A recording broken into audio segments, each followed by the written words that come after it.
back to another YouTube video on Ungainly Titan, and we're here on Prokhorovka in the Thunderbolt, the Tier 6 American Premium Sherman Easy 8.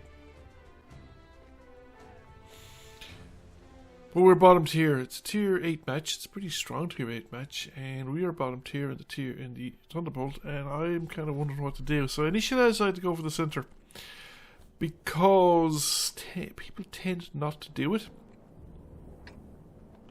And as a result, one's team very often finishes up with too few tanks in the centre. I don't have to do much in the centre, certainly in the early game. I could go along the western side of the map as another option. Of course, the hill at the eastern side is also an option, but I think doing the hill at Tier 6 with Tier 8 medium tanks, or even heavy tanks like the FCM 50T and stuff like that, probably not the smartest moves.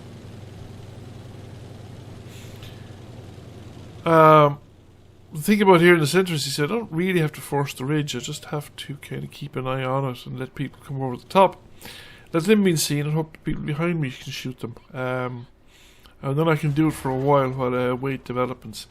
I am very vulnerable as a tank because I'm slow and very weakly armoured on all the sides. So we just drive along and try not to be too adventurous. However, we are getting reinforcements. So there's at least three of us, I suppose, the two mediums. One of the light tanks is down here as well. There is he over on the other side of the road, and the enemy light has followed him over, which might not have been the smartest move. That was actually a good shot by artillery. I know I'm not the fastest tank in the world, but still.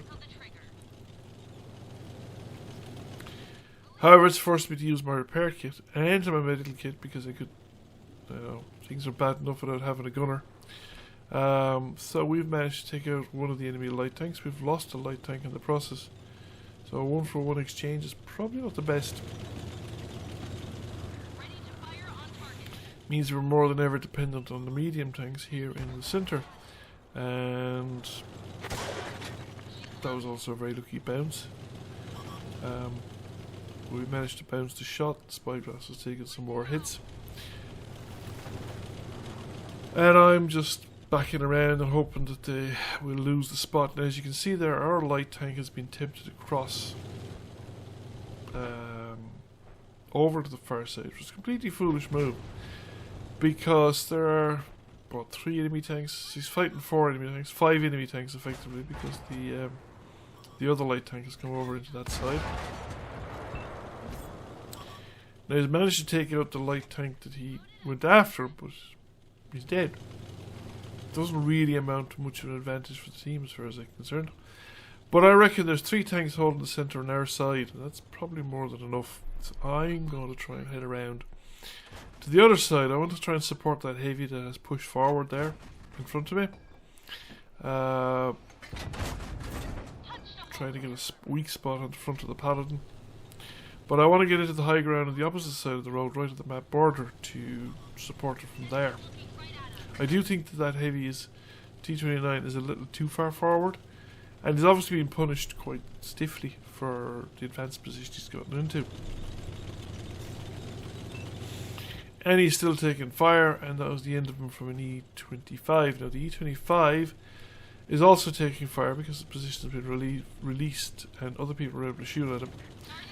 So I'm going to try and take advantage of the E25's retreat, and hopefully there might be nobody else with good view range, and I can push forward. However, I'm spotted. Now I don't think it's the light tank in the middle of the field that spotted me, but it could have been the AMX M445, possible, or there might be another. Well, in fact, in all likelihood, the E25 has come back into a forward position, and the E25 is far more likely to spot me than I am to spot them. I think it would have both a better view range and better camo because it's the low profile tank. But I'm going to try again. I don't think I'm spotted anymore. I don't have 6th sense at the moment training this tank. And then I realise I'm in a bad location actually. I'm in the gap between the 2 big bushes. I make it to the actual bush before I get spotted. I think, okay, it is worth taking the risk to get a couple of side shots into the E25, and we managed to set the E25 on fire, and we managed to get rid of the E25, which is a fairly valuable kill because that is a stealthy tank that's on this side of the map. So, time to loop around again and try and get back into those bushes. And we're picking up some spotted targets. Now, I think that light tank is probably the only one holding the ridgeline for the red team at the moment, the spyglass. That all the rest of the red team that's on this side of the map are probably in the rear of the map,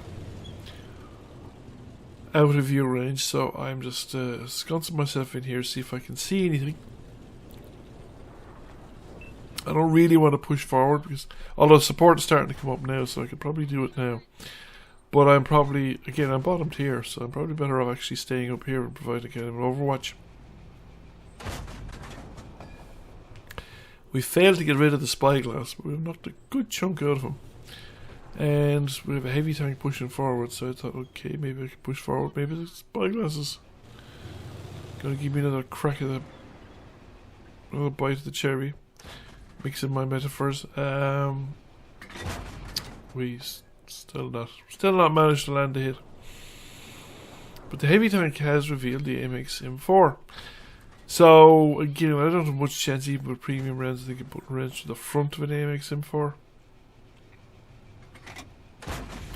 But if I could track him sideways, especially when he goes sideways like that, that would make a valuable contribution to the team. Now, I don't think I managed to do, but I think somebody did track him towards the end there.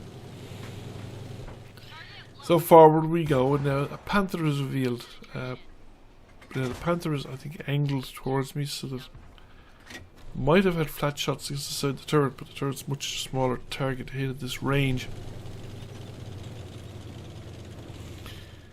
And panthers are pretty maneuverable as well, so there he is, he's pushing forward, he's coming over the road, so right, we keep bouncing another shot off the side of the tank, and we've managed to spot the artillery.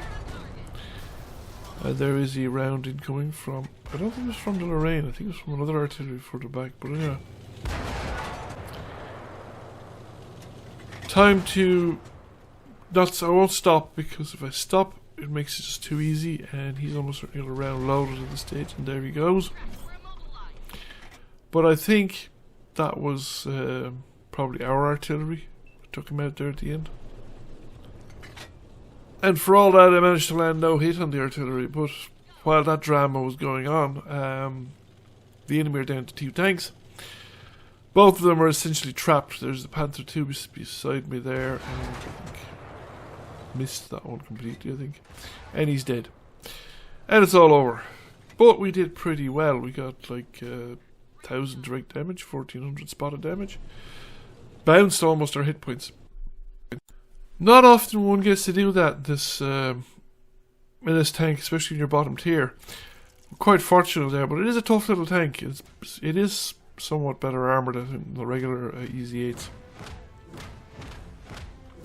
Especially in the front, so that much effort, 2 kills, nearly 2,500 damage, gets me a first class mastery, combined damage that is. And we came number 1 by experience because we were shooting at bigger tanks than us. So bottom tier gets us number 1. And we fired a lot of ammunition and very little of it went through. Thank you for watching. I hope you enjoyed the video. If you did, please press like, comment, share. It really helps the channel out. And if you have not already done so, please subscribe to the channel. I will catch you all again soon. Bye for now.